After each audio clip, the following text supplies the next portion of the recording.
Namhlanje njengoba silapha eDokotweni Beach size ngomkhankaso ohlelwe umunxa womnyango obhekene nezemvelo.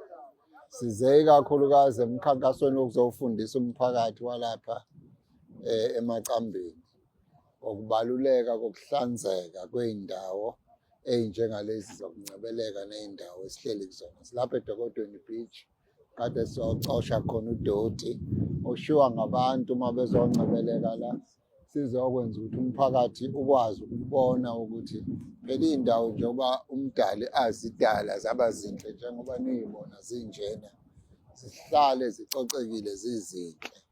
Ngakho-ke sizofundisa khona ney'ngane zesikole sibambisene nazo, sacosha amaplastiki, sacosha amabhodlela abathi uma beze bumnandini kube mnandi impela kodwa bese bewashiya la.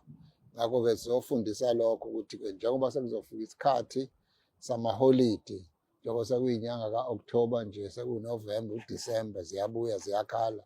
Bese-ke kodwa sicabangele ukuthi singangcolisi imvelo, kuhlale kuhlanzekile kukuhle ukuze indawo yethu ikwazi ukuqhubeka ihehe abantu. Okunye kokubalulekile ngokuhlanzeka ukuthi sigwema izifo. Uma kunokungcola, fucuza le egcwele la igcine isiyenza ukuba abantu nabezayo la bese bethi hhayi ngeke siseza thina kule ndawo ngoba saya khona sabuya sesigula, noma bese kuyithunaza indawo igcine isingcolile ingaseyikho lokhu okufanele ukuthi ibe yikhona. Sithi-ke mphakathi wakithi, bukulani lapho nihlezi khona nibheke ukuthi ningcolisa kangakanani.